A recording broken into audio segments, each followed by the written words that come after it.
Oke, selamat siang untuk kelas ERP dan SI di kelompok B ya, KPB ya. Sesuai dengan timeline kita masuk ke minggu kedua.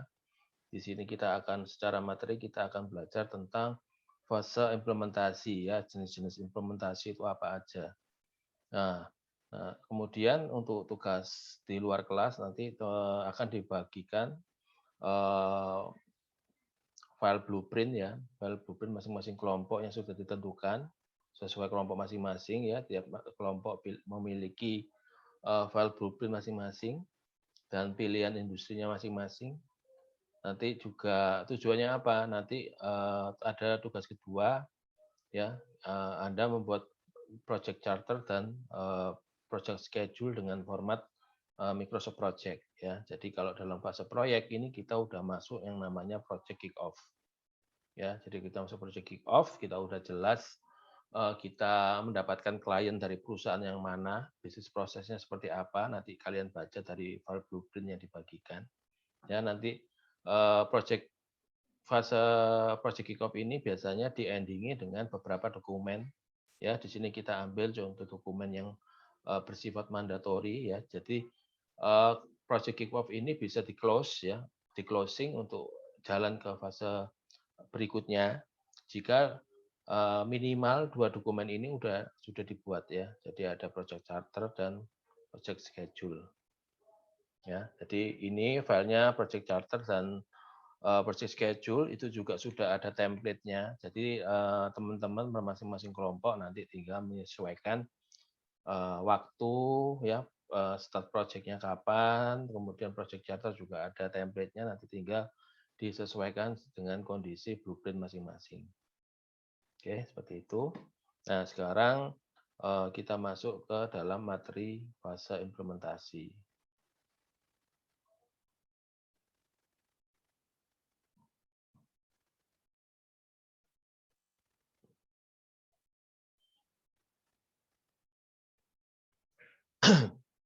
Oke, sekarang kita berganti ke slide tentang ERP implementation, methodologies dan strategies ya. Oke. Sebelum masuk ke introduction, kita sedikit mundur ke minggu lalu ya. Jadi kalau minggu lalu kita banyak hal-hal masih generik terkait apakah itu SI ya.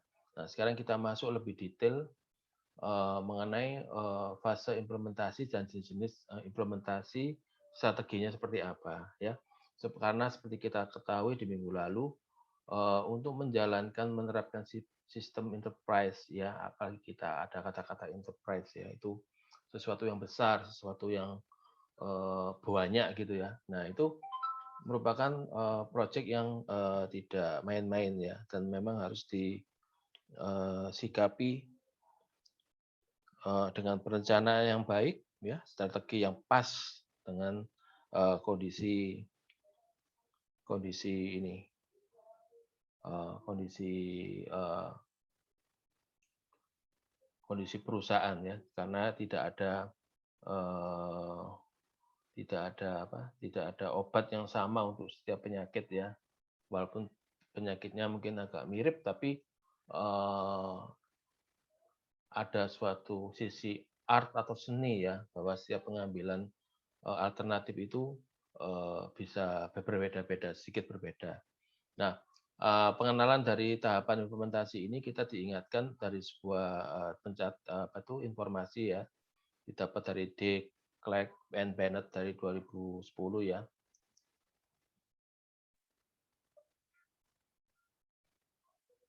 bahwa sebentar ya, bahwa 65% ya, berarti ini ada survei ya, bahwa 65% ya, hampir separuh lebih, bahwa eksekutif itu percaya bahwa sistem ERP itu paling tidak minimal itu membuat perubahan sebanyak hampir ya, kalau ngomong moderate berarti ya cukupan gitu ya, cukup banyak berubah gitu ya.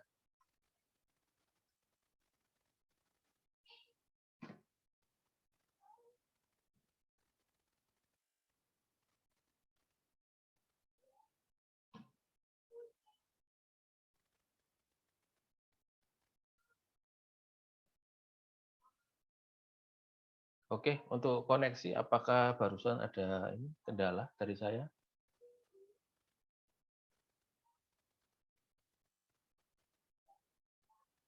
Aman saja, Pak. Oh, aman ya, oke, berarti lancar ya. Oke, lanjut.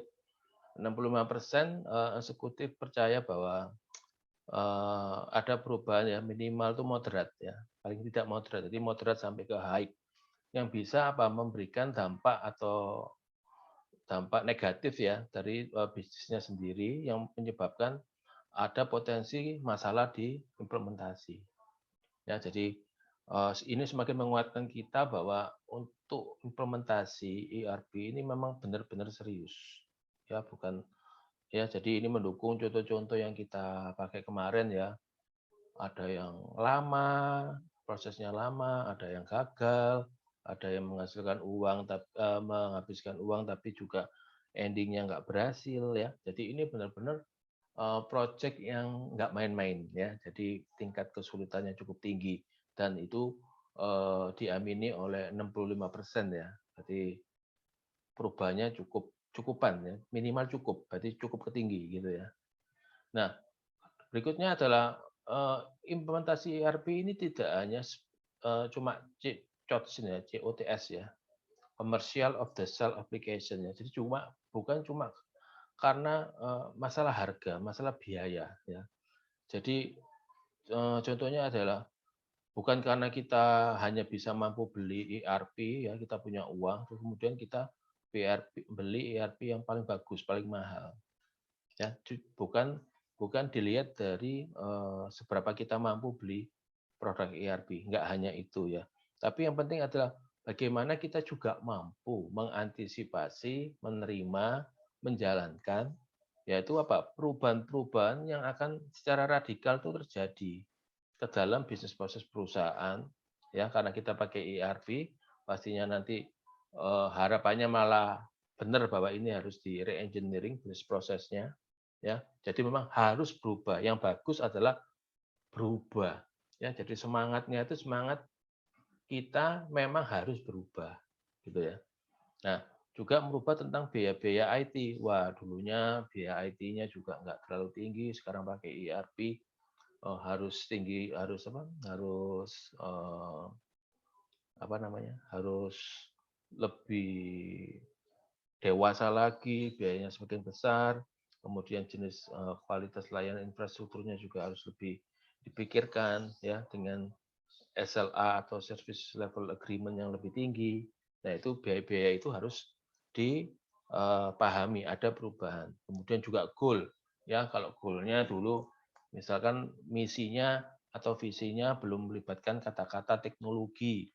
Nah, sekarang berubah karena dengan menggunakan ERP ya, teknologi informasi yang menjadi jantung, menjadi salah satu pendukung daya saing perusahaan, maka kata-kata teknologi, kata-kata IoT itu mungkin nanti akan masuk ke dalam visi maupun misi perusahaan yang baru.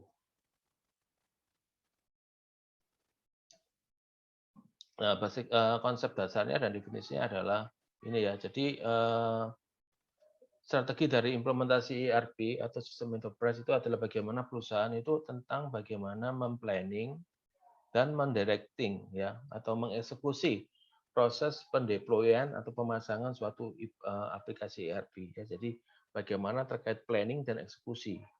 Ya, ini strategi yang harus dipilih bahwa planning dan eksekusi ini membawa proyek ini berhasil ke arah yang positif, yaitu goals-nya adalah sistem yang baru bisa memberikan perbaikan di sisi perusahaan secara menyeluruh, ya. Kemudian untuk pemakai-pemakai usernya juga bisa bekerja dengan lebih efisien lagi dan lebih efektif. Nah, biasanya strategi ini diambil itu didorong oleh yang namanya industri best practice ya. Jadi industri best practice dan bisa ditailor untuk kebutuhan organisasi.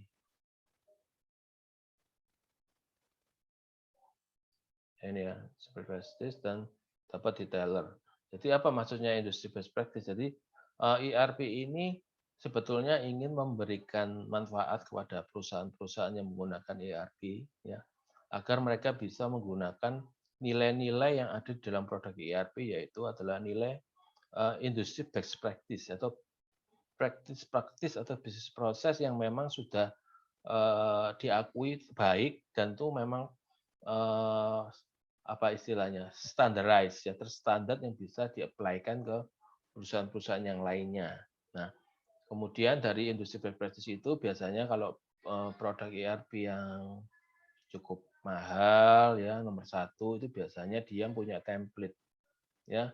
Dia punya template industri best practice untuk misalkan industri aerospace ya. Kemudian juga punya template untuk industri best practice misalkan untuk perbankan ya dan sebagainya ya. Jadi kalau ERP yang mahal ya, yang nomor satu itu biasanya dia menyediakan puluhan template industri best practice sehingga ketika nginstall itu menginstall sebuah sistem itu kita berikan opsi untuk milih kita ini mau install untuk spesifik aerospace kah atau kita mau spesifik perbankan kah atau kita mau spesifik ke apa perusahaan kimia atau perusahaan eh, fabrikasi mesin dan sebagainya itu kita pilih. Jadi itu gunanya ke depan juga untuk mempercepat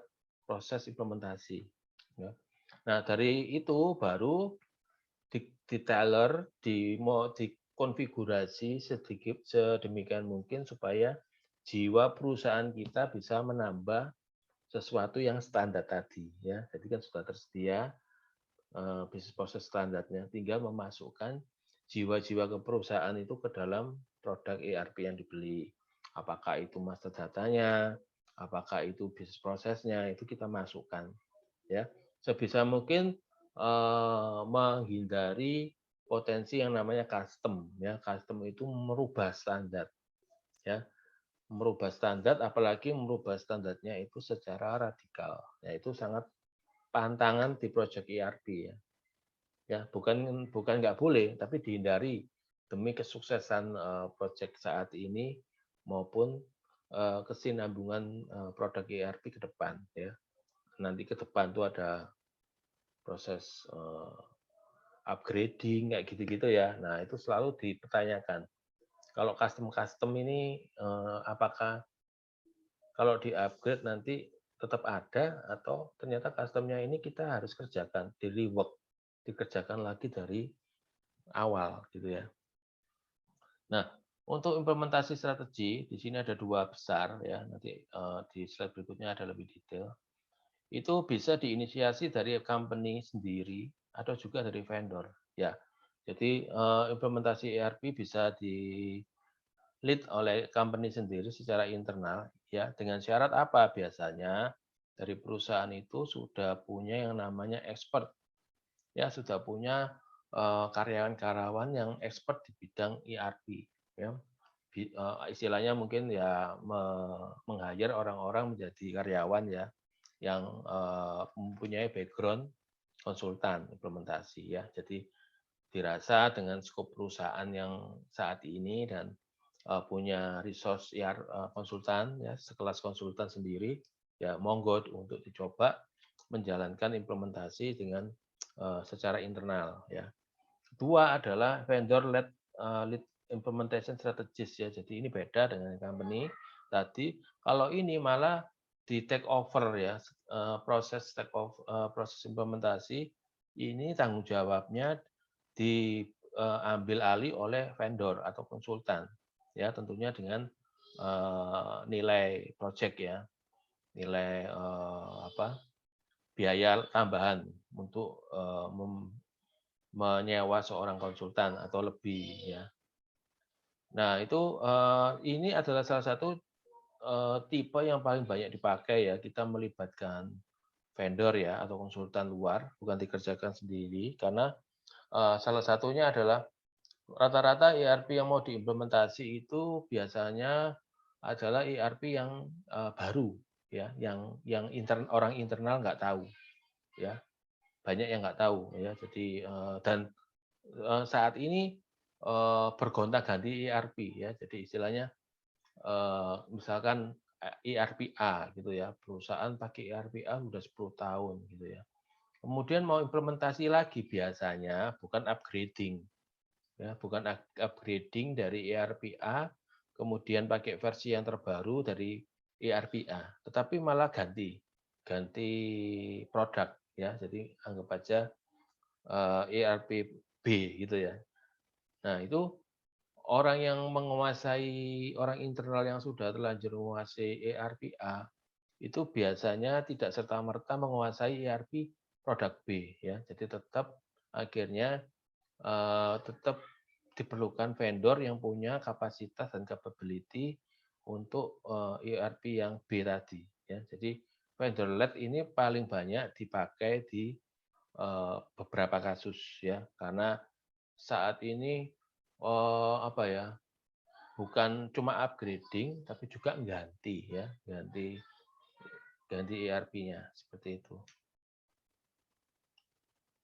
Nah, ini ada lagi aspek dari ERP implementation ya, ada project drivers, project management, project resource, atau ERP functional module, existing system data, dan cost allocation ya. Jadi di aspek ini penting kita pahami bahwa KI ini menjadi hal yang penting dan asda di dalam proyek implementasi ya. Nah, kita masuk di project drivers. Jadi project drivers ini adalah inisiator, adalah bisa menginisiator ya suatu project. Biasanya inisiator pengimplementasian itu di-trigger dari uh, manajemen eksekutif ya, atau pimpinan perusahaan yang paling tinggi.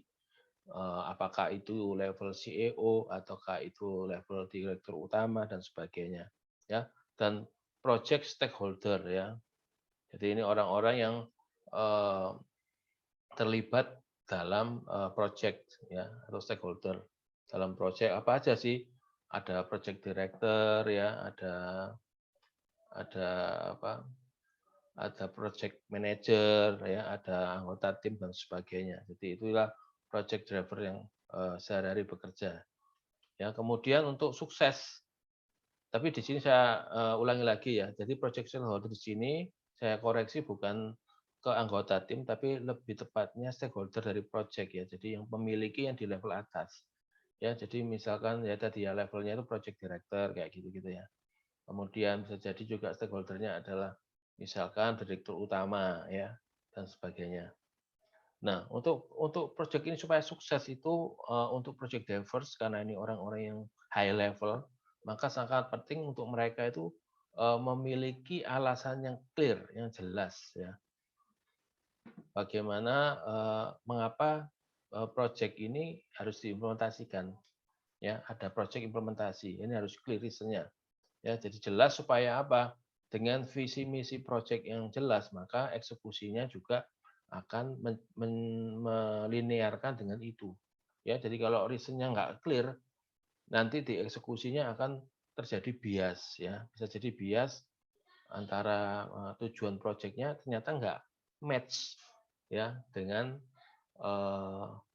visi misinya dari atau strategic goals dari yang ditetapkan dari level project drivers. Ya, jadi role ini harus memastikan bagaimana tentang requirement-nya apa, masalah-masalahnya apa yang memang harus diselesaikan, ya, sehingga project objektifnya dapat dibentuk. Ya, jadi ini levelnya kebijakan karena high. Jadi harus benar-benar memberikan masalahnya apa, sehingga project objektifnya juga menjawab daripada masalah-masalah atau kebutuhan-kebutuhan tersebut. Nah, di sini implementasi metodologi ini pastinya melibatkan namanya project management ya, yang namanya juga project implementasi. Maka sebagai fondasi untuk menjalankan project ya, baik project implementasi maupun project yang lain ya, itu selalu membutuhkan yang namanya manajemen project ya. Mengapa penting? Ya karena untuk membuat suatu proses atau project yang besar yang butuh waktu dan juga melibatkan banyak orang, banyak pekerjaan, ya. Maka syarat mutlak adalah dibutuhkan yang namanya project management, ya. Kata bisa dibayangkan ya suatu project yang kompleks, banyak orang, banyak tim, kemudian effortnya, dampaknya ke semua orang di perusahaan, tetapi kita nggak punya tools, nggak punya skill project management, bisa dibayangkan bahwa jalannya project akan menjadi bermasalah karena apa? Mungkin di level koordinasi dan kolaborasi ya.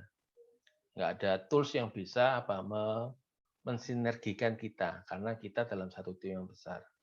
Seperti itu. Lah, kemudian project management penting. Apa aja sih yang penting di sini? Karena apa? Project management itu awalnya harus mendefinisikan antara kapan project implementasi ini dimulai dan kapan bisa diselesaikan. Ya, jadi beginning and date of the implementation. Meliputi apa? Di situ ada sisi penjadwalan untuk kita untuk kapan kita harus membuat planning, kemudian kapan waktu kita untuk mengorganisasi resource yang ada, kemudian waktu yang dibutuhkan supaya project ini akan tepat waktu, kemudian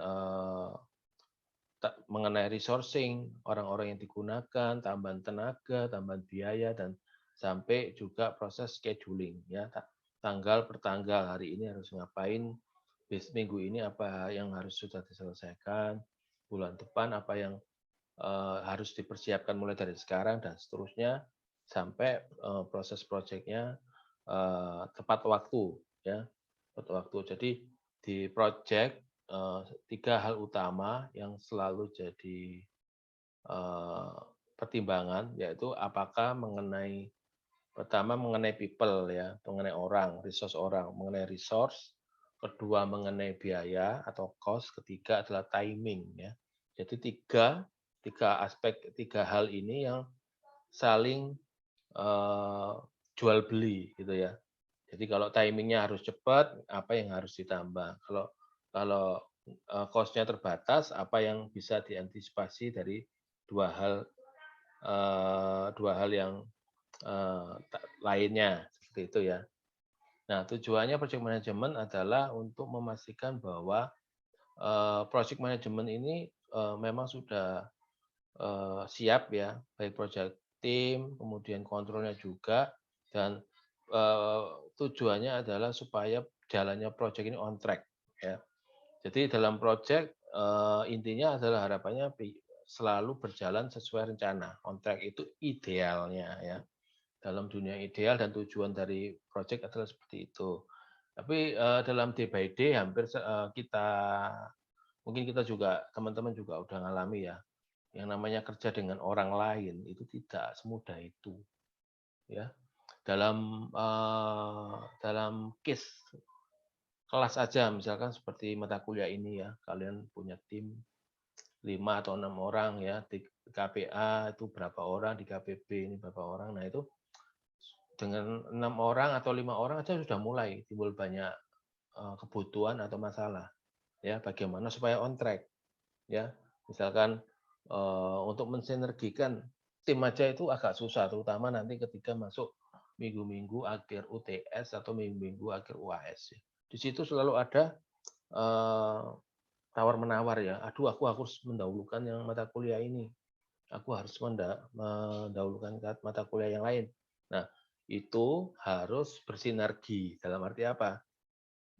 Harus dikomunikasikan ya. Karena dalam proyek itu seperti apa? Ketika Anda menjalankan proyek dalam satu saat Anda ada beberapa proyek. Ya, dalam waktu yang sama Anda punya beberapa proyek dan Anda harus bersama-sama mensukseskan semua proyek dan Anda harus berkontribusi. Nah, kalau nggak punya tools, nggak punya sarana kolaborasi, ya akhirnya beban dan resource ini nggak transparan ya. Jadi akhirnya apa? Anggota timnya belok ke sana, project manajernya nggak tahu gitu ya. Jadi kalau ada project management tools, Nah, bisa dilihat, oh ayo kembali ke jalurnya, seperti itu ya. Jadi kalau tanpa, wah itu nanti sangat susah sekali untuk memastikan jalannya proyek itu berjalan secara on track. Ya, kemudian juga selain on track ini kaitannya dengan kontrol dan monitor ya. Monitor bagaimana berjalannya suatu project. Nah, project resource. Nah, project resource simpelnya bisa diambil dari internal maupun eksternal ya. Karena apa, project resource ini biasanya terkait orang, ya, jadi utamanya orang ya dalam suatu project ini sangat penting juga mempengaruhi kualitas deliverables daripada project dan solusinya apa. Jadi kalau internal harus dipastikan orang internalnya ini memang ini ya orang yang expert di bidangnya ya. Dan satu hal yang saya mau sampaikan di sini, kalau internal biasanya kan diambil dari yang expert, ya. Tapi salah satu syarat untuk orang internal yang terlibat itu bukan hanya expert, ya, tapi juga punya jiwa change management atau jiwa yang percaya bahwa ada namanya perubahan, ya. Karena internal internal orang ini akan ke depan akan menjadi change management, ya. Apakah orang programmer, ataukah orang teknikal, fungsional, atau orang business process owner itu harus punya jiwa berubah. Ya, kenapa kalau enggak? Cuma modalnya pinter aja, apa knowledge expert, tapi tidak punya. Akhirnya apa? Akhirnya dalam diskusi-diskusi pembahasan pembahasan tentang definisi bisnis proses nanti malah orang-orang yang internal ini akan jadi senjata makan tuan, ya. Karena apa? Dia mempertahankan semua proses yang ada sekarang, yang sudah dia expert dan dia hanya menyampaikan, tapi dia tidak punya tidak punya jiwa untuk berubah, ya, mengikuti arahan bisnis proses reengineering dari tim. Ya, jadi malah senjata makan tuan. Akhirnya dia menjadi bukan agen perubahan, malah agen yang menolak. Nah, itu jadi disarankan semua internal tim yang diikutkan dalam project ya, itu harus punya jiwa change management ya, karena kedepannya mereka jadi change manager change agensinya, agent of change gitu ya. Jadi kalau bayangkan ya, kalau dari tim aja udah nggak punya jiwa, tidak bisa menjadi agen perubahan, nanti bagaimana dengan user-user yang di bawah, ya? Apakah mereka mau ngikutin, wong kita aja yang internal yang terlibat aktif di tim implementasi itu kita tidak menunjukkan kita ingin berubah. Nah, seperti itu ya. Nah, kalau kemudian juga eksternal, jika di internal kita tidak mencukupi orang-orang yang bisa support, maka akan diambilkan dari eksternal berupa konsultan atau kontraktor ya. Jadi yang sudah punya skill-nya yang memadai dan pengalaman sehingga matching dengan project objektifnya.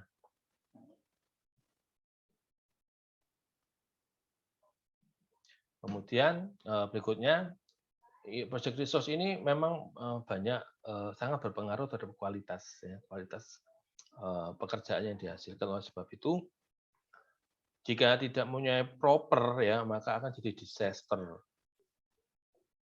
Ya, jadi internal tadi saya sampaikan, wah kalau asal pilih orang internal, pokoknya asal pinter, nah itu nanti jadi disaster ya. Jadi pinter bukan berarti right ya, right resource. Jadi harus ada beberapa hal ya di dalamnya supaya kontribusi dalam tim ini jadi orientednya goal ya, goal oriented gitu ya. Jadi bukan menjadi stopper dalam sebuah kegiatan ya, atau juga kita salah milih konsultan bisa juga ya. Jadi kalau kita nggak milih right consultant ya nanti disaster juga sama ya. Jadi sangat berhati-hati ya. Jadi harus bisa ngukur, jangan asal pengen ngirit jadi semuanya dikerjakan sendiri ya. Jangan seperti itu. Nanti konsekuensi biaya kalau ini gagal akan jadi lebih besar lagi. Kemudian ERP function module berarti ada orang-orang yang expert di dalam modulnya masing-masing ya. Jadi gunanya mereka apa? Gunanya mereka agar supaya mereka bisa membuat fit ya, pas business process dan transparan across organization ya. Jadi mereka-mereka ini konsultan fungsional modul ya, baik itu menguasai ada yang di sales, ada yang supply chain, ada yang finance, ini bisa mempelajari, menganalisa bisnis proses perusahaan saat ini dan memberikan transformasi bisnis proses yang terbaik saat ini ya. Jadi nggak cuma menerima mentah-mentah bisnis proses yang sedang berjalan, kemudian tinggal di mapping aja ke produk baru gitu ya, enggak. Jadi harus dianalisa, kemudian di streamline ya, karena tujuan semua ERP pastinya adalah men-streamline ya, mengefisienkan bisnis proses tanpa mengurangi value-value-nya ya, value-value yang dijaga, misalkan kontrol, misalkan apa itu namanya, legalitas dan sebagainya. Nah, kemudian percuma juga mereka modul-modul ini kalau mereka berdiri sendiri dan tidak bisa mengintegrasi. Ya, jadi mengintegrasikan sangat penting. Tahapan berikutnya mengintegrasikan business process dan function ya menjadi real time data dan information flow secara seamless gitu ya, transparan. Nah, integrasi ini adalah integrasi juga harus mampu mengintegrasikan antar modul. Contohnya apa? Contohnya misalkan functional module sales, ada functional module sales sama inventory ya. Mereka ada waktunya bekerja sendiri-sendiri ya, bekerjakan pekerjaan masing-masing. Tapi ketika masuk ngomong integrasi, mereka harus bisa mengawinkan ya apa yang mereka siapkan di sisi modul sales itu bisa kawin dengan apa yang ada di modul inventory. Nah, itu namanya integrasi. Ya, contohnya apa? Contohnya sales sama inventory. Eh, sudah siap, bisnis proses sales sudah disiapkan oleh fungsional modul sales. Jika dicoba, ya dia kan perlu informasi sebelum menjual, dia perlu informasi stok dari inventory. Nah, di situ sudah mulai ada integrasi. Berarti orang sales harus dapat informasi yang akurat terkait stok dari modul warehouse management ya, di sini inventory. Nah, ketika mereka berjual, mengirim barang, mereka juga bisa mengupdate informasi ke bagian functional management dengan seamless, yaitu mengurangi stok. Nah, itulah kekuatan dari ERP ya. Jadi kalau misalkan Anda beli ERP, Anda kedapatan konsultannya itu orang baru-baru ya, secara chemistry nggak pernah kerjasama di pekerjaan sebelumnya, itu kalau nggak intens komunikasinya, nanti integrasinya jadi nggak maksimal ya. Jadi biasanya dalam pemilihan tim ERP konsultan dari luar, kalau bisa dipelajari dulu kantor konsultannya itu ya, apakah mereka itu eh, orangnya bergonta-ganti ya, turnover-nya tinggi. Jadi dalam setiap project orangnya berubah-berubah ya, jadi selalu ketemu baru ya, selalu ketemu baru. Semakin sering ketemu baru dalam setiap project ya, chemistry akan selalu dibentuk dari nol ya. Jadi kalau kalau kompleks ya, bisnis prosesnya kompleks dan ini cukup sulit, cari perusahaan konsultan yang cukup berpengalaman dan kemudian PIC konsultan yang diberikan ini adalah orang-orang yang memang terbiasa ini sudah sering ketemu di dalam banyak project ya, jadi chemistry-nya udah dapat, udah tahu, udah kenal ya, udah kenal kelebihan kelebihan partnernya di apa modul-modul yang lain. Nah, itu sangat membantu. Nah, kemudian existing platform, system and data ini penting dipelajari juga karena apa? Kita akan memindahkan existing platform ke sistem yang baru, sehingga ini perlu diperhatikan karena apa? data-data di sistem lama ada beberapa yang akan kita pindah ke sistem yang baru. Ya, jadi ada proses migrasi. Jadi data-data lama, platform lama biasanya kita sebut sebagai legacy system. Ya, jadi legacy system ini kita harus pelajari bagaimana caranya supaya data-data mereka ini juga bisa naik ke dalam sistem yang baru, ya sesuai kebutuhan datanya. Ya, kalau perlu malah sampai dikonversi. Karena apa? Belum tentu di sistem lama pengkodaannya sama dengan yang di sistem baru. Ya, biasanya di proses implementasi itu disertai dengan data cleansing. Ya, jadi kesalahan-kesalahan di sistem lama itu supaya tidak terjadi di sistem yang baru, ya, sehingga data-data yang dari sistem lama dikumpulin, di cleansing, kemudian mungkin diberi pengkodean yang baru, dan itu didaftarkan di sistem yang baru. Ya, jadi intinya di sini adalah kita harus mengenali platformnya dari yang ada, sistem dan datanya, supaya bisa nanti ditransisikan ke sistem baru itu tidak menemui kesulitan, ya, atau tujuannya mencapai smooth change over. Jadi perubahan yang lancar gitu ya.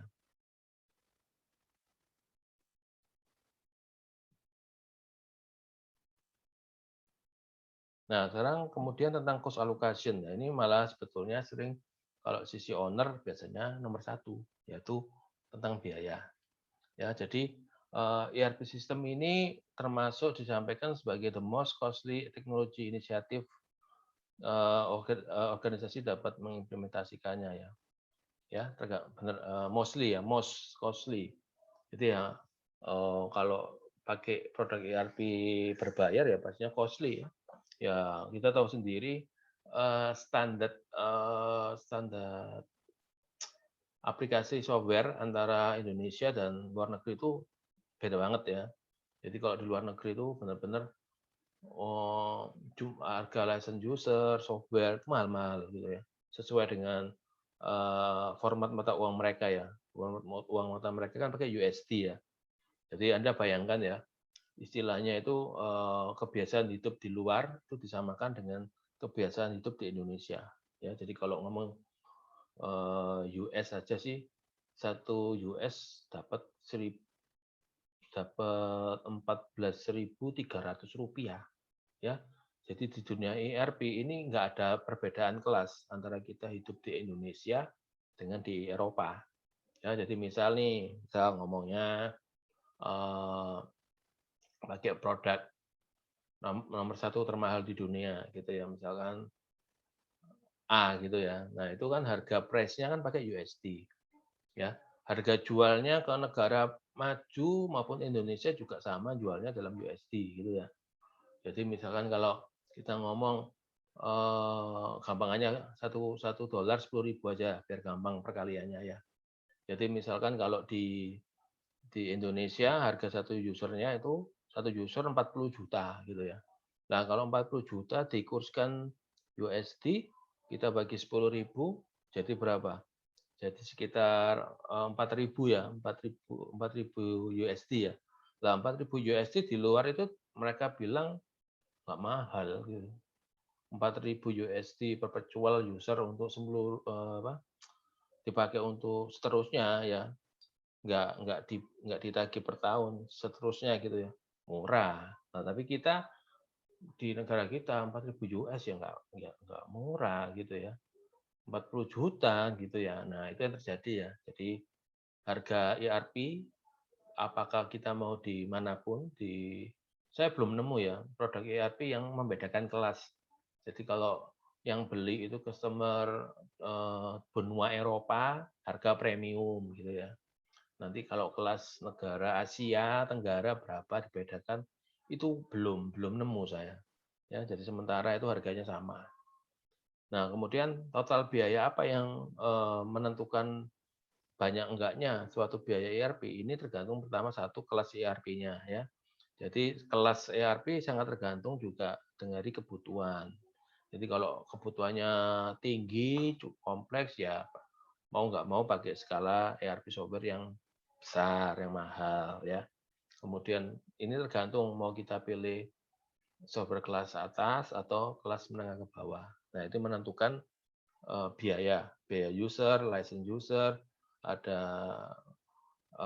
biaya platform macam-macam ya. Kalau cloud ngomongnya biaya platform, biaya software, nah macam-macam.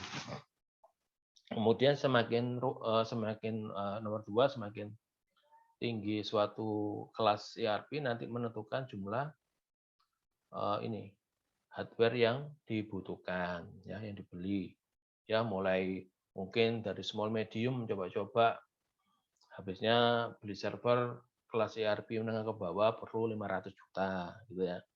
Tapi nanti kalau yang kelas-kelas tinggi, wah butuhnya sampai 2M, 3M dan seterusnya.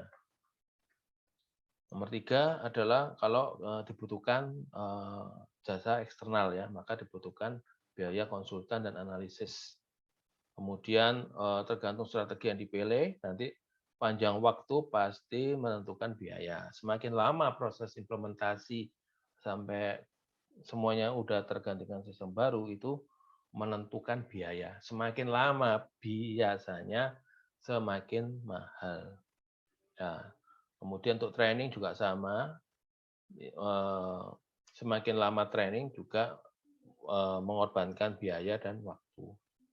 Nah, kemudian dari cost allocation ini biasanya banyak owner nanya, kalau begitu kita habis banyak begini, kira-kira balik modalnya kapan? Jadi kalau teman-teman di IT bisa selalu ada beberapa yang diajari tentang menghitung ROI ya, return of investment, karena ini selalu pertanyaan. Ya, apalagi kalau inisiatifnya itu datang dari orang IT ya. Kita beli software developer tools, kita beli platform, kita beli services, mesti tanya BEP-nya berapa, gitu ya, break-even point-nya berapa, return of investment-nya berapa, ini selalu ditanyakan. Nah, di sini ada suatu suatu hasil analisa ya, bahwa secara rata-rata ya, rata-rata kalau implementasi itu akan balik modal atau payback kurang dari 3 tahun ya, rata-rata ya. Jadi nggak harga mutlak ya.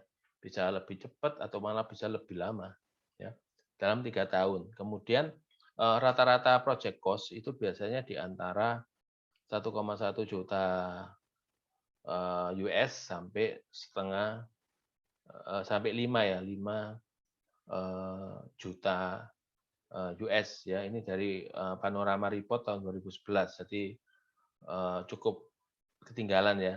Jadi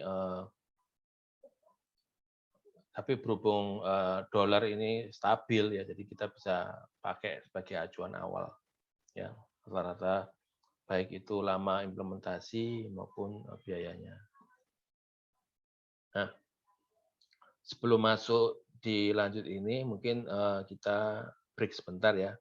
Saat ini jam 10.36, kita break 5 menit, kita kembali di 10.41. Oke, kita break ya. Selamat siang.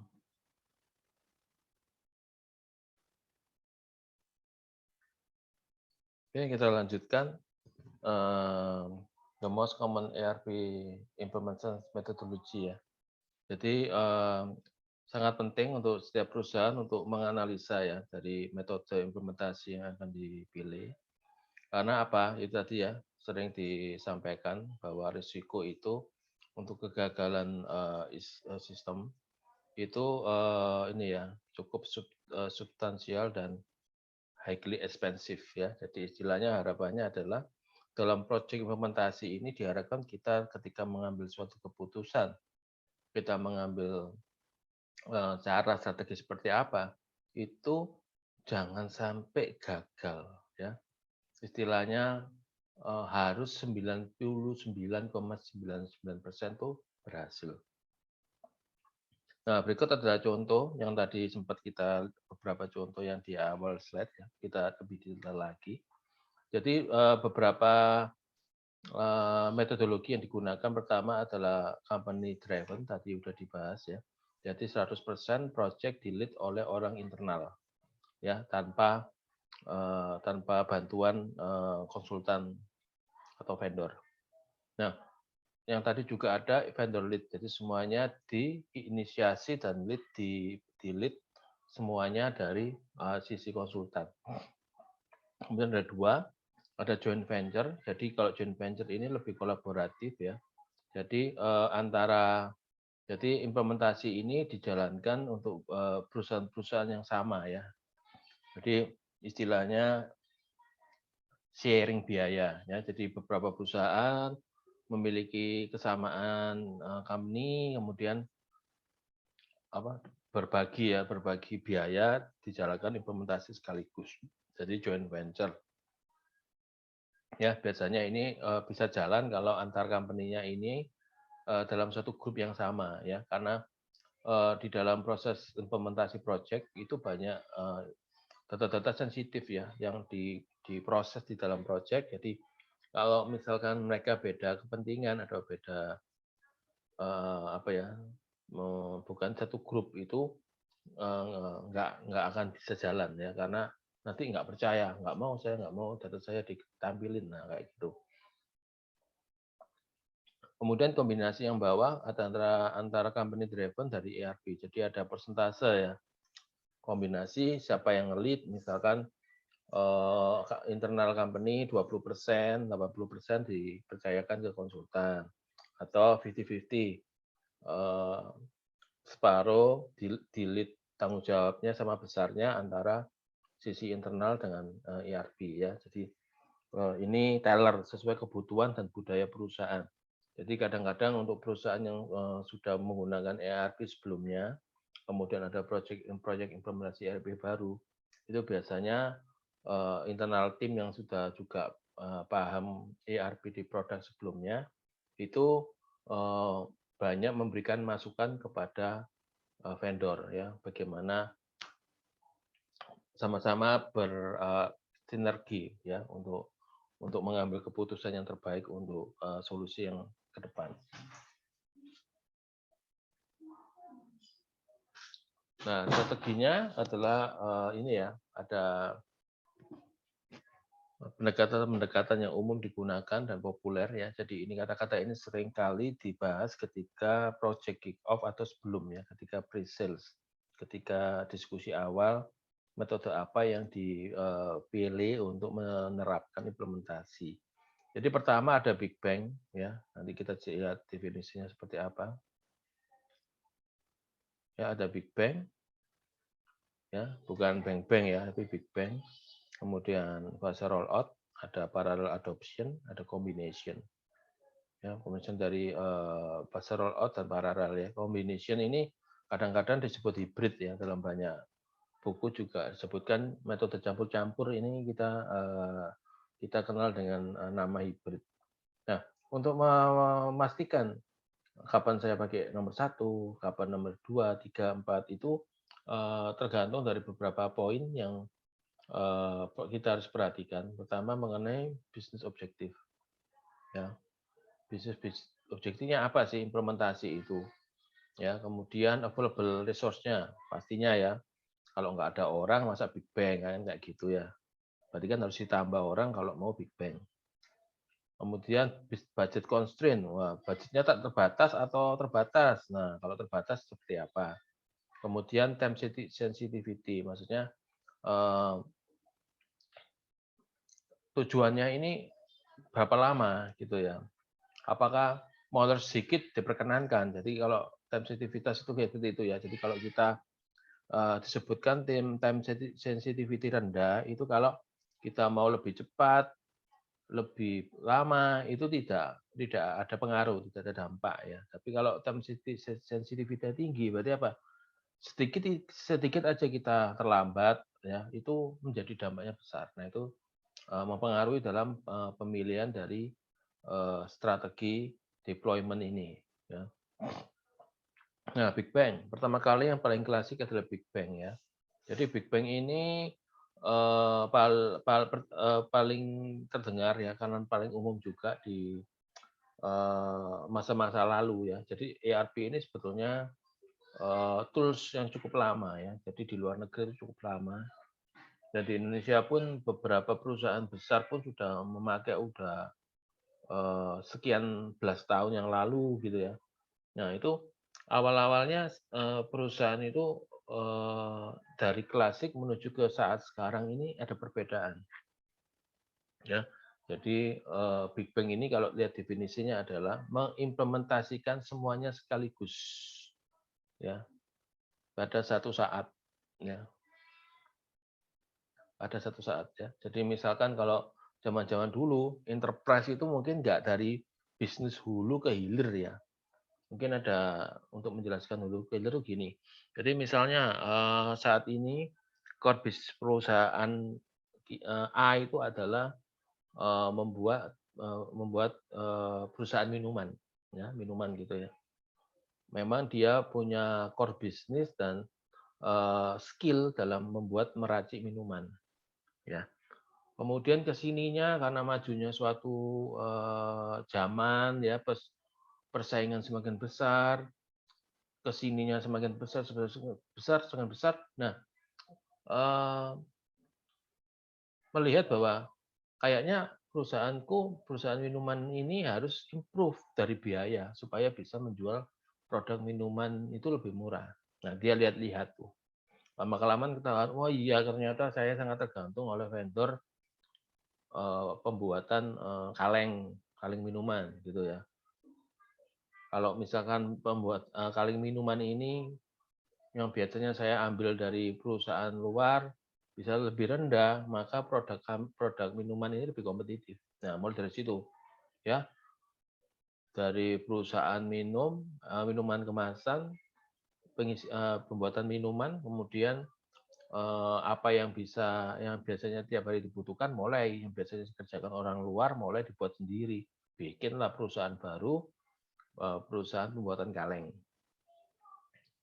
minuman gitu ya, atau botol plastik gitu ya, botol minuman gitu ya. Nah, dengan berjalannya waktu, wah ternyata mau kompetitif lagi, wah nggak bisa ini, harus semuanya kita kerjain ini. Nggak cuma botolnya, sekarang kita juga akan masuk ke dalam material pembentuk plastik botolnya, yaitu biji plastik. Ya udah, bikin perusahaan baru, perusahaan yang bekerja di dalam penyediaan biji plastik ya. Jadi dulunya cuma perusahaan minuman, ya sekarang ini menjadi perusahaan sampai ke hilir ya, sampai ke bahan bakunya yang terendah yaitu biji plastik. Jadi 3 company ya. Jadi Big Bang ini dulu-dulunya kalau cuma kayak cerita ini masa lalu semua perusahaan itu banyak yang fokus di core bisnisnya masing-masing ya. Dalam arti tidak terlalu berpikiran sampai kayak ini ya istilahnya itu semuanya mau dibikin sendiri gitu ya, bisnis hulu ke hilir gitu ya. Nah, zaman-zaman dulu Big Bang ini bisa dilakukan, terkenal karena perusahaan-perusahaan itu fokus gitu ya, fokus dan skopnya lebih lebih lebih lebih ramping, nggak mikirin yang lain-lain, mikirnya ya kalau core bisnisnya bikin minuman ya ngerjakan yang bisnis minuman gitu ya. Nah, kalau sekarang saat ini banyak perusahaan yang kayak tadi saya sampaikan, hulu ke hilir disapu semua ya. Nah, makanya sehingga apa? Big Bang ini akan jadi tantangan kalau mau diimplementasikan, dipakai untuk perusahaan-perusahaan yang sudah kompleks ya. Kompleksnya kenapa ya ini? Semua user ya, kalau udah perusahaannya berkembang, bergurita, ya, ngurusin semuanya, maka apa? Semua user tuh akan pindah ke sistem baru ya pada satu saat dan semua terlibat ya. Jadi tidak ada yang namanya mending-mending, semua berubah dalam satu saat dan semua kalau misalkan karyawannya total 5.000 dengan 50 cabang, maka semua 50 cabang dan 5.000 orang tadi akan berubah langsung pada suatu saat ya, berubah gitu. Misalkan 1 Januari. Nah, jadi seolah-olah seperti lampu gitu ya. Jadi lampu sistem lama langsung padam gitu ya. Jadi ketika go live itu seolah-olah kalau sistem lama itu udah lampunya dimatiin gitu ya, selesai. Maka sistem baru semua tergantung dengan sistem yang baru. Ya, sehingga apa? Andai kata jalan sebulan, 2 bulan, ternyata karena suatu hal, ternyata dibilang, wah ini new system ini tidak sesuai dengan ekspektasi. Ya. dan pengen kembali ke sistem yang lama ya. Nah, kita sebutkan seperti reverting back. Nah, ini kalau kembali ke sistem yang lama, bayangkan ya kita udah acak-acak semua semua perusahaan, semua cabang, semua orang diacak-acak dengan sistem yang baru, tiba-tiba kembali ya, kembali ke sistem lama. Nah, itu benar-benar sangat dihindari ya. Makanya saya bilang Big Bang dalam project implementasi, apakah mau Big Bang atau mau cari cara yang metode yang lain, itu jangan sampai yang namanya kondisi kembali ya, karena kerugiannya sangat besar dan challenging ya. Contohnya apa? 3 bulan berjalan baru sadar kalau ini nggak benar sistem barunya ya. Bagaimana effort yang digunakan untuk mundur ke sistem lama, kemudian kita menginputkan ulang 3 bulan transaksi itu apa saja, ya sambil tetap bekerja melayani transaksi yang baru-baru. Nah itu, waduh itu mumet ya, sudah pasti pilihan pahit ya, pilihan pahit yang harus diambil. Jadi semoga tidak ditemukan dengan pilihan pahit seperti itu ya. Karena dampaknya bayangkan ya, dampaknya melibatkan 50 cabang dan 5.000 karyawan. Wah, ya bisa bisa panas dingin ya. Nah, karena walaupun itu dihindari ya, tapi nggak ada salahnya lebih bijak kalau memang fallback plans ini harus disiapkan dari awal ya, untuk sebagai antisipasi kalau terjadi kegagalan. Oke, summary-nya adalah Big Bang ini memang menawarkan keuntungan dan kelebihan ya. Kerugiannya adalah karena ini ya, kita lihat faktor risk, cost, and time ya. Dari segi risk ini maksud saya cukup tinggi, dalam konteksnya adalah kegagalan implementasi ya. Khususnya kegagalan implementasi itu resikonya tinggi. Ya, secara biayanya cukup rendah karena semuanya dikerjakan di satu saat ya, sehingga secara cost itu terukur di satuan waktu yang terbatas. Ya, misalnya kan proyek 6 bulan ya, cost atau biayanya 6 bulan ya. Secara time juga low karena semuanya dikerjakan di 6 bulan itu. Ya, jadi secara risk implementasinya cukup tinggi atau tinggi, cost-nya itu rendah, time-nya rendah. Nah, karena Big Bang ini sudah mulai juga tidak fit dengan perkembangan zaman ya, resikonya tinggi, maka keluar adiknya, ya ini mini Big Bang. Jadi Big Bang yang dibikin lebih mini, ya. Nah, ini mengombinasinya Big Bang dengan fase implementasi. Jadi fase itu sebetulnya ada di slide berikutnya ya. Jadi apa? Contohnya seperti ini. Ya, mini Big Bang itu adalah mendeploy divisi per divisi. Jadi dibagi per divisi. Di mana setiap divisi itu menjalankan Big Bang ya. Jadi maksudnya Big Bang itu kalau kita sudah milih implementasinya itu secara bertahap dengan per divisi, maka per divisi itu all modul ya, ada sales, ada inventory, ada macam-macam dan semuanya itu semua Big Bang secara modul ya. Nah, contohnya apa?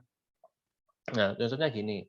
Contohnya kayak perusahaan tadi, ada perusahaan perusahaan pembuatan minuman, kemudian pada perusahaan kedua ada perusahaan pembuatan botol, perusahaan ketiga perusahaan terkait biji plastik ya. Maka akan dipilih dari ketiga perusahaan itu adalah perusahaan yang menjadi pencipta revenue terbesar, misalkan ya pasti induknya ya, yaitu pembuatan minuman. Maka perusahaan pembuatan minum ini dijadikan implementasi pertama ya. Divisi pembuatan minuman. Divisinya yang pertama akan diimplementasikan ya secara all modul, di situ ada sales, ada inventory, macam-macam lengkap ya. Kalau ini berjalan baru dilanjutkan ke implementasi ke divisi berikutnya yaitu divisi pembuatan botol ya, pabrik pembuatan botol. Nah, kalau ini sukses juga all modul baru geser lagi ke divisi yang terakhir yaitu divisi biji plastik. Nah, itu contohnya ya, mini Big Bang. Jadi implementasinya lebih kecil ya per divisi, tapi setiap divisi itu modul-modulnya lengkap ya, Big Bang di modul gitu. Nah, contoh kedua adalah dibagi-bagi berdasarkan fungsional. Ya, jadi fungsional di sini kita tahu kan fungsional itu kayak modul, ada sales, ada material management, supply chain, finance dan seterusnya. Nah, kalau di sini bedanya adalah diimplementasikan ke semua divisi. Berarti ada divisi tadi ya, divisi air, pembuatan minuman, ada divisi pembuatan botol, ada divisi biji biji plastik ya. Jadi semua ketiga ketiga divisi ini diimplementasikan bersama-sama, hanya saja yang diaplikasikan hanya modul tertentu, misalkan apa, finance-nya dulu ya. Jadi, contohnya adalah perusahaan, air minumannya diimplementasikan finance, terus, perusahaan perusahaan botolnya mengaplikasikan finance, dan perusahaan, biji plastik menggunakan finance, ini dikerjakan dalam waktu yang sama. Ya, jadi ini sedikit kombinasi dari, contoh yang di atasnya ya, division by division. Nah, seperti itu. Kalau ini boleh kita katakan sebagai fungsional by fungsional gitu ya. Karena yang dicicil itu modulnya. Kalau yang di atas kan dicicil, berdasarkan, bisnis perusahaannya. Nah, seperti itu. Kita ngomong ini mini Big Bang, ya. Nah, ini ada kelebihan dan kekurangan ya. Jadi ada beberapa yang mungkin saya bahas ya. Jadi kalau kelebihannya dari mini atau Big Bang ini ya, pastinya secara waktunya pasti lebih singkat ya. Kemudian secara biaya pasti lebih lower karena semuanya dikerjakan di satu saat ya. Istilahnya paket rame-rame, murah meriah. Dikerjakan sekali dapat semua gitu ya. Terus kemudian trainingnya menyeluruh, nggak dicicil-cicil. Jadi proses trainingnya bisa serentak ya. Kemudian kerugiannya adalah atau kekurangannya adalah ya. Jadi seolah-olah perubahannya itu tergesa-gesa. Nah ini impact-nya adalah ke orang juga ya. Perubahan yang mendadak dan keseluruhan ya. Wah, benar-benar hektik dalam satu saat. Dan biasanya challenge-nya adalah orang-orang lama yang punya jiwa tidak mau berubah. Ya, kemudian ya fallback-nya juga nggak memungkinkan ya kalau bisa benar-benar dihindari. Kemudian karena perubahannya langsung mengglobal dan menyeluruh, ini sering terjadi di go live awal-awal ya di bulan pertama biasanya ya. Karena ERP ini kan the power of integration ya, jadi terasa banget kalau salah satu departemen tidak perform ya, tidak bisa menjalankan administrasinya, itu akan menjadikan stopper bagi departemen berikutnya, ya. Sehingga, salah satu hal yang cukup penting adalah kita bisa mengukur departemen mana yang bisa menjadi stopper, ya. Mungkin karena, skill komputernya kurang gitu ya, misalkan memang dia, proses belajarnya lambat, atau misalkan juga karena jumlah transaksinya itu di departemen itu luar biasa banyaknya. Nah, itu harus di-cover, harus bisa diantisipasi dari awal, sehingga yang menjadi stopper itu harus dikuati, ya. Departemen itu harus dikuati. Maksudnya diberi support yang lebih, khusus, ya, sehingga apa, administrasinya nggak terhenti, nggak jadi stopper, ya. Nah, kemudian ada fase rollout, yaitu jenis kedua setelah Big Bang dan mini Big Bang. Jadi fase rollout ya seperti katanya ini akan membagi implementasi dalam beberapa fase ya, beberapa tahapan. Dalam beberapa tahapan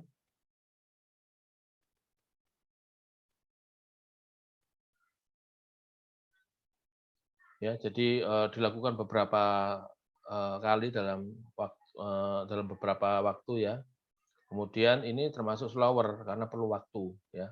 Dicicil ya, namanya dicicil pasti perlu waktu ya.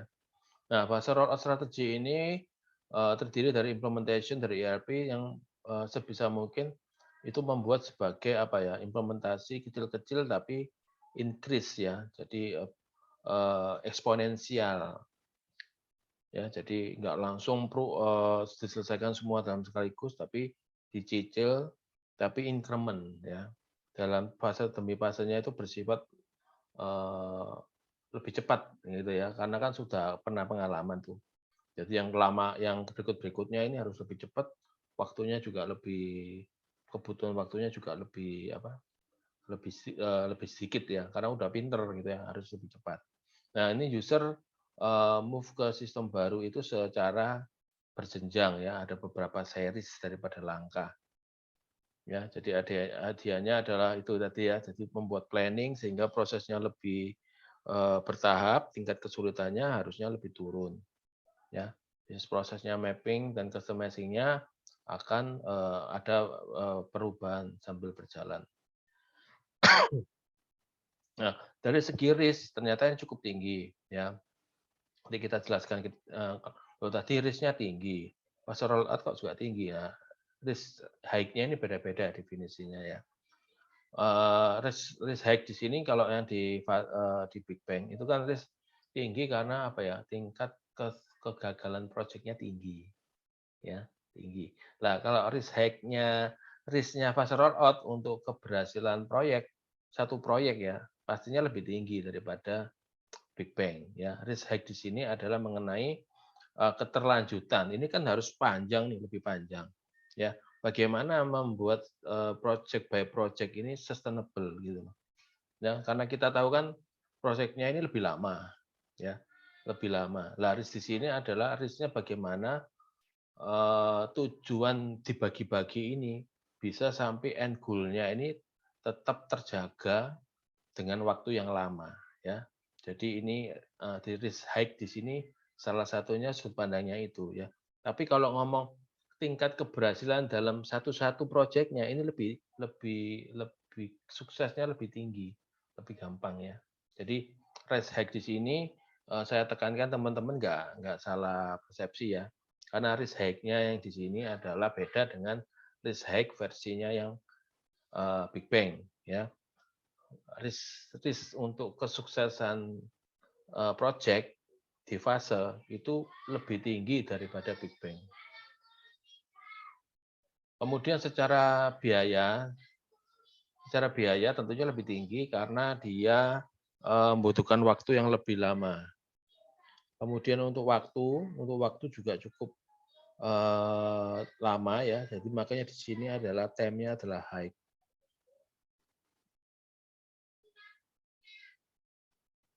Nah, ini pada beberapa pro and cons untuk yang fase ya. Jadi bisa dibaca mungkin beberapa hal ya mungkin ya udah saya sempat tadi jelaskan tadi. Karena lama ya pasti ada hal yang terkait plus dan minus karena lama ya. Plusnya adalah mungkin ya ini user ada waktu untuk lebih adaptasi ya seperti itu ya. Kemudian kemampuan tim akan meningkat dengan berjalannya waktu ya istilahnya apa tidak dikarbit ya. Kalau Big Bang itu kan kayak dikarbit. Jadi kita harus pintar dengan waktu yang sangat singkat ya. Kemudian kerugiannya ya hanya berlaku untuk yang proyek-proyek yang tidak urgent ya biasanya yang bisa dinego. Kalau ownership rata-rata selalu memilih Big Bang ya rata-rata.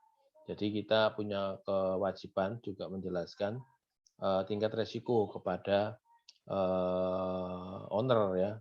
Jangan salah kaprah nanti semua dipukul Big Bang terus gagal ya. Wah itu lebih sakit ya gagal itu daripada dari awal kita udah aware tidak selalu memukul semua kondisi dengan Big Bang ya. Bisa milih Big Bang, bisa milih mini Big Bang atau mempertimbangkan fase rollout. Seperti itu ya. Kemudian prosesnya lama, wah capek ya employee change-nya fatigue ya. Jadi Sebetulnya kalau fatigue ya sama aja ya, kalau misalkan Big Bang dalam, satu saat digerebek semua perubahan, wah juga fatigue juga ya. Jadi, eee, cons dari, Big Bang juga sama, fatigue. Nah, ini beberapa, alternatif membuat, implementasi dalam beberapa fase ya. Bisa dibagi berdasarkan modul ya, modul apa aja yang mau dibikin bertahap, ada berdasarkan business priority ya, tergantung, pengambil pengambil keputusan yang paling tinggi, mana business priority yang mau eee, diutamakan untuk diaplikasikan ya, ataukah berdasarkan business unit ya, atau berdasarkan geografis, berdasarkan lokasi ya. Jadi business priority dan business unit ini hampir mirip-mirip ya. Nah, fase rollout by modul, berarti, ini kita bagi-bagi dalam beberapa tahap berdasarkan modul. Modul kan seperti kita tahu ya, ada finance, ada sales, ada inventory, ada produksi. Nah, biasanya yang tidak bisa dihindari sebagai aplikasi awal adalah untuk finance accounting ya. Jadi itu harus pertama untuk diaplikasikan. Pertama, ya, mandatory. Jadi nggak boleh lompat. Mau nggak mau, finance accounting itu harus diaktifkan pada saat pertama. Ya, jadi ini membantu company untuk memastikan bahwa modul itu bekerja sesuai dengan kebutuhan departemen ya. Jadi per departemen atau bisa katakan per modul.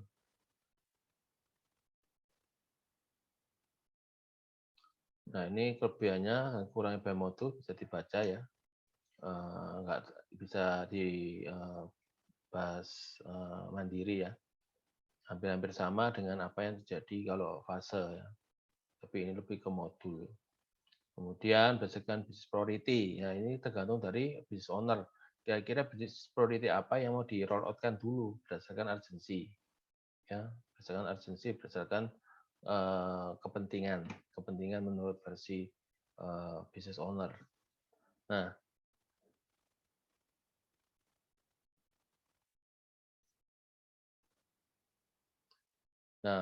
untuk business priority pastinya ini ya kita big bang-kan ya untuk modulnya ya.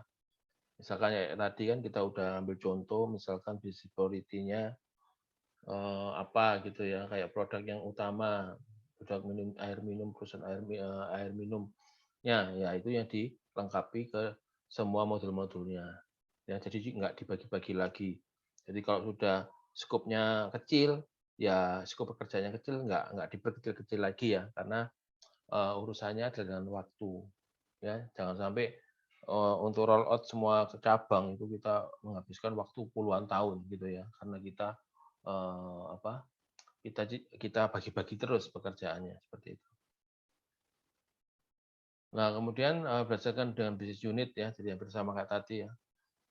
Business priority ya. Jadi kita bagi dalam beberapa business unit atau departemen dalam perusahaan ya. Jadi kalau departemen itu ujung-ujungnya kayak modul ya. Kayak fase rollout by modul. Kalau ngomongnya departemen ya, departemen keuangan, departemen persediaan, departemen penjualan. Jadi kalau departemen lebih hampir mirip-mirip kayak fase by modul ya. Sedangkan business unit ini seringnya juga mirip-mirip kayak business priority ya. Jadi business unit apa yang mau dikerjakan. Biasanya business unitnya yang ini ya, yang diutamakan berdasarkan pencetak revenue tertingginya business unit yang mana ya. Jadi ini biasanya dideploy untuk large multinational company ya. Jadi perusahaan yang banyak banyak bisnisnya ya, banyak bisnisnya ya diaplikasikan ke organisasi-organisasi cabang ya, spesifik produk atau services. Ya, jadi mirip-mirip kayak tadi ya, mirip-mirip dengan business priority, kita mau mendahulukan bisnis yang mana terlebih dahulu. Nah, ini berdasarkan fase berdasarkan geografis. Jadi misalkan perusahaan memiliki beberapa anak perusahaan di beberapa lokasi. ya, maka harus ditentukan mana-mana aja yang didahulukan, ya. Biasanya kalau multi lokasi itu minimal itu adalah pusat dan cabang yang terdekat dengan ini ya, pusat dan cabang yang terdekat ya, lokasi yang dekat dan itu mewakili semua bisnis proses yang ada, ya. Jadi dipilih. Nah, biasanya juga mempertimbangkan environment, tentang environment jaringan, infrastruktur. Ya, biasanya kalau di Indonesia, multi location ini selalu dipilih adalah beberapa yang di Pulau Jawa, ya. Sebab kenapa di Jawa itu secara rata-rata itu fasilitas kayak jaringan, ya, kemudian pernak-pernik orang, kebutuhan orang, jaringan itu lebih available di Pulau Jawa dibandingkan di luar Jawa. Ya, sehingga biasanya kalau mau roll out geografis adalah urutan pertama adalah di Jawa dulu. Ya, kemudian dari Jawa selesai, maka dilakukan baru di luar Jawa. Ya, dan ini juga apply untuk misalkan beda negara ya, geografis secara beda negara. Nah, ini misalkan contoh di layar ada Afrika, ada Amerika, ada Jerman, ada Inggris. Nah, ini akan di roll out-kan, pastinya juga ada prioritas ya.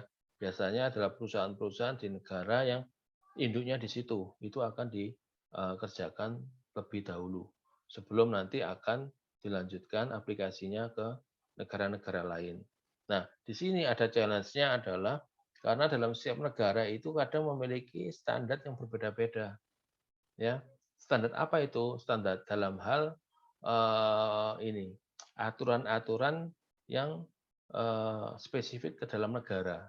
Ya, tapi umumnya biasanya di negara-negara Eropa itu mereka banyak negara ya, di benua Eropa itu banyak negara sehingga mereka lebih siap dan mereka punya kesepakatan yang istilahnya ini ya, Europe ya. Jadi mereka punya standar, standar bagaimana kesepakatan untuk standar-standar laporan keuangan, kemudian laporan-laporan yang lain, konsolidasi itu dengan lebih simpel karena sudah distandarkan.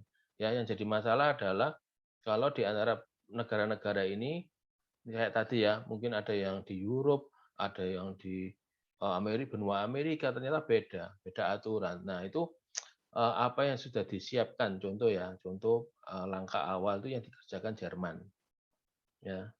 Jerman kan benua benua Eropa ya, betul ya. Nah, kalau masuk ke Inggris, lanjut kedua ke Inggris, mungkin masih sama-sama karena mereka ini ya, masih jadi kesatuan dalam ini ya, negara-negara Eropa ya. Nah, tapi masuk Amerika Utara, nah ini saya nggak tahu apakah Amerika Utara ini serumpun dengan Europe atau malah dia ikut ke eh, benua Amerikanya sendiri. Maksudnya aturan-aturan yang beda gitu ya. Kemudian terakhir Afrika, nanti challenge-nya adalah apakah ada penyesuaian lagi untuk mengikuti standar-standar terkait ini ya, legal ke standar Afrika, mungkin laporan keuangan, kemudian pajak-pajaknya. Nah, itu untuk roll out by geography untuk level negara ini benar-benar walaupun secara pekerjaannya berfase, tapi untuk terkait pajak, terkait legal entity tiap negara itu sudah harus dibahas di proyek pertama, yaitu di Jerman. Ya, jadi desainnya waktu ngerjain di Jerman sebagai satu ya, ini saya urutkan ya, ini satu, ini dua, ini tiga, empat ya. Nah, ketika mengerjakan nomor satu ini sudah memasukkan hal-hal yang perlu dipersiapkan untuk masuk ke United Kingdom, North America, dan ke Afrika. Nah, harus sudah masuk. Kalau enggak, nanti apa? Ketika masuk ke ketiga terutama ya, misalkan beda aturan, wah nanti kerjaannya bisa jadi cukup rumit karena harus ini ya, mengubah juga untuk yang Jerman dan Inggris ya, seperti itu. Jadi pendekatan yang lebih baik adalah menyiapkan rumah, menyiapkan fondasinya selama di implementasi di Jerman untuk menyiapkan rumah-rumah dasar rumah ini untuk bisa supaya bisa apa ya, bisa langsung in gitu, langsung fit ketika masuk implementasi ke Inggris, masuk ke Amerika dan Afrika. Nah itu ya. Jadi pengalaman-pengalaman ini perlu perlu apa ya, perlu menjadi pelajaran ya bahwa seringkali beberapa informasi ini tidak didapatkan dari konsultan yang mungkin pengalamannya kurang ya, sehingga dia kacamatanya kuda, sekarang lagi di Jerman, ya saya nggarapnya dengan standar Jerman. Ya nanti ternyata masuk ke Inggris, nanti dia kerja lagi, ya pekerjaan di Jerman disesuaikan lagi, bikin baru lagi Inggris dan seterusnya dan seterusnya. Nah kemudian jenis berikutnya ada parallel rollout dan ini jarang diaplikasikan, tapi ini terjadi ya, terutama kalau menurut saya di negara kita ada yang seperti ini. Ini contohnya adalah parallel rollout itu intinya gampang, adalah ketika kita mengimplementasikan suatu sistem, itu dua sistem berjalan bersama-sama. Ya, jadi walaupun sudah go live dengan implementasi baru, sistem baru, tapi tetap yang sistem lama di-input dulu semua. Jadi double input. Sistem baru di-input, sistem lama di-input bersama-sama selama sekian periode sampai diputuskan ya udah sistem barunya benar. Ya, maka dihentikan sistem inputan yang lama. Nah, selama tidak ada keputusan itu ya berarti double input ya, menambah pekerjaan. Ya, jadi itu. Jadi disampaikan di sini di tahun lama ya 2002 itu sebenarnya vendor itu banyak juga yang mempreferensi metode ini ya. Ada juga ya. Kemudian garbage in, garbage out, kemudian ini ya paling tidak efisien. Sejak apa? Transaction must be enter kedua sistem ya, baik legacy ataupun new. Nah, kalau kita lihat secara risk-nya medium. Karena apa? Salah satunya dibilang medium adalah karena dengan parallel rollout, kalau misalkan sistem ERP barunya gagal, kita bisa nggak ada masalah, kita tetap lanjutin aja sistem yang lama, ya sehingga dari resiko resiko kalau gagal sistem itu dia rendah atau secara umum di sini terus medium ya bukan high. Nah, secara cost akan high karena harus input dan memaintain dua sistem bersama-sama sampai diputuskan menggunakan salah satu ya, apakah yang lama atau yang baru. Secara time juga cukup tinggi. Ya, karena perlu waktu apa? Untuk ada waktu jeda untuk dua-dua program ini berjalan. Ada waktu untuk tambahan untuk monitoring ya. Nah, di sini akan kelihatan ya. Di jeda ini adalah waktu di mana double key in ya. Jadi ada fase waktu, ada butuh waktu untuk coba-coba ya. Jadi ada tambahan waktu coba-coba sampai memutuskan kalau di gambar ini yang dipilih akhirnya adalah new system ya. Tapi bisa jadi kalau terjadi masalah, new systemnya berhenti sampai sini, old systemnya malah lanjut terus. Berarti apa? Old systemnya lebih lebih anu ya apa? New systemnya tidak tidak apa? Tidak berhasil, tidak bisa menggantikan. Seperti itu ya. Jadi double key in pastinya effort, orang pasti capek, ada varian data, salah input, kemudian high cost ya. Nah, kombinasi itu campuran atau hybrid ya. Jadi misalkan kombinasi antara fase dan paralel ya. Ya, jadi sudah kita cicil misalkan ya fasenya by business unit gitu ya. Ternyata dalam dicampur dengan parallel adoption, jadi double system sampai beberapa lama double system. Nah itu salah satu contoh kombinasi digabungkan ya.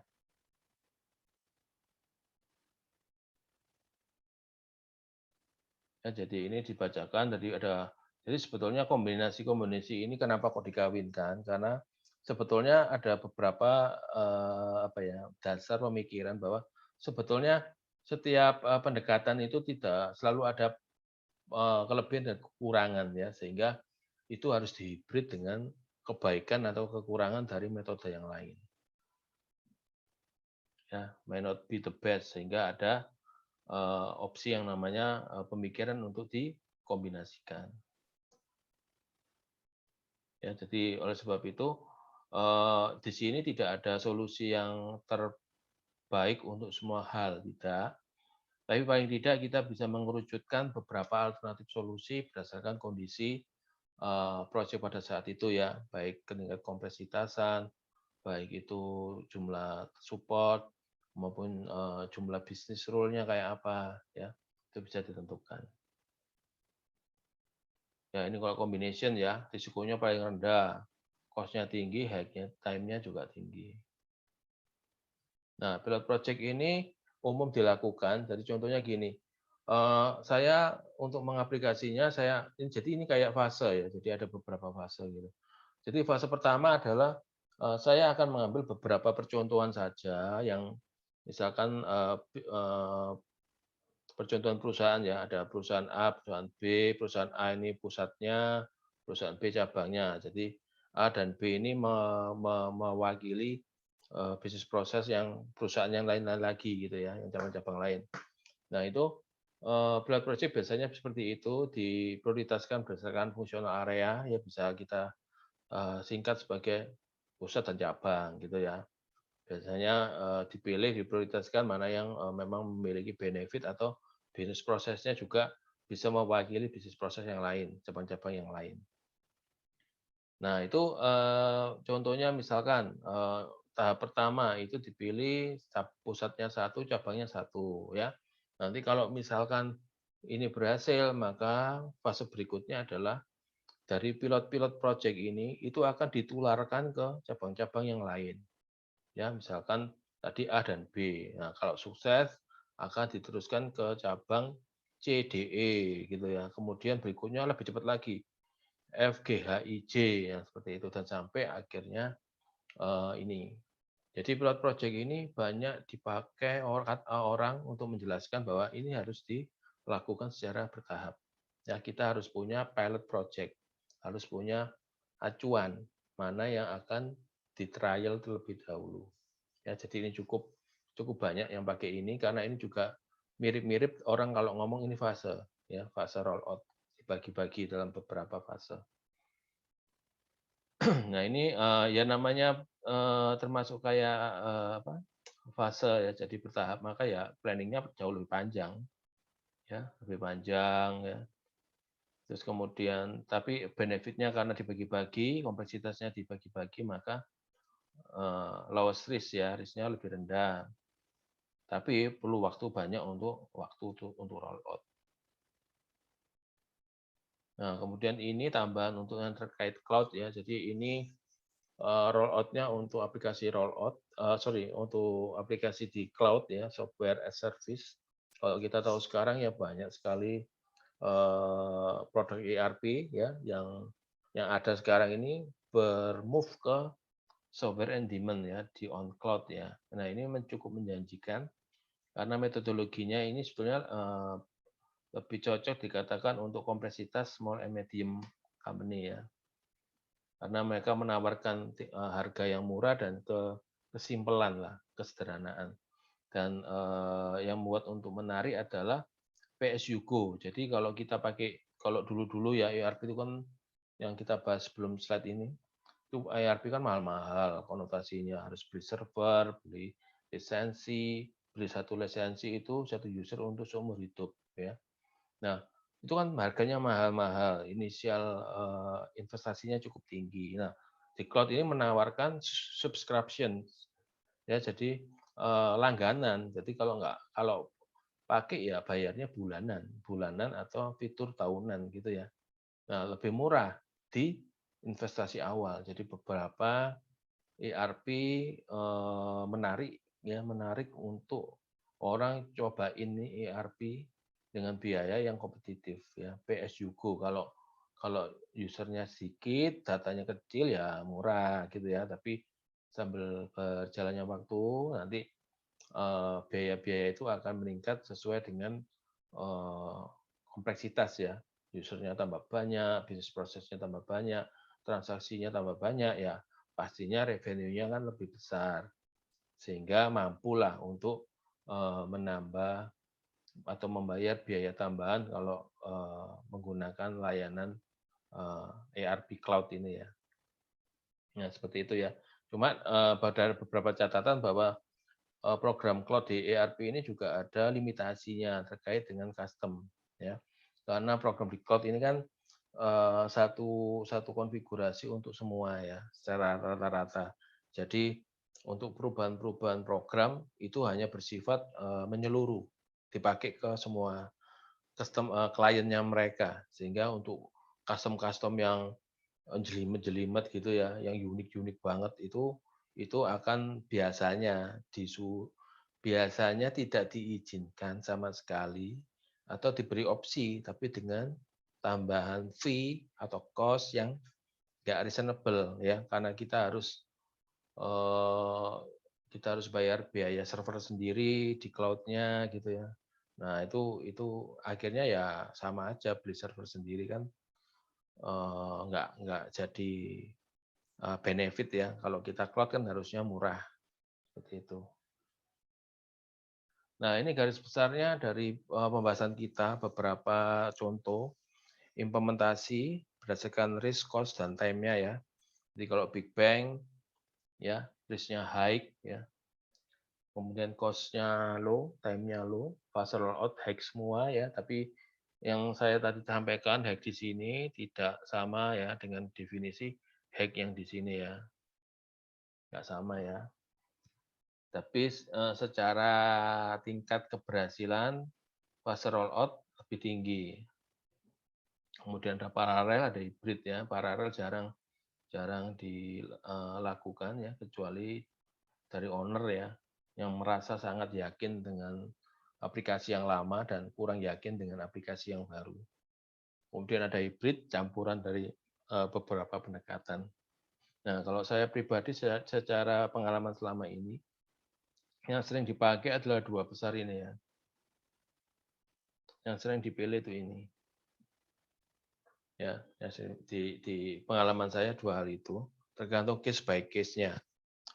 Big Bang dan fase rollout ini cukup membuat diferensiasi ya.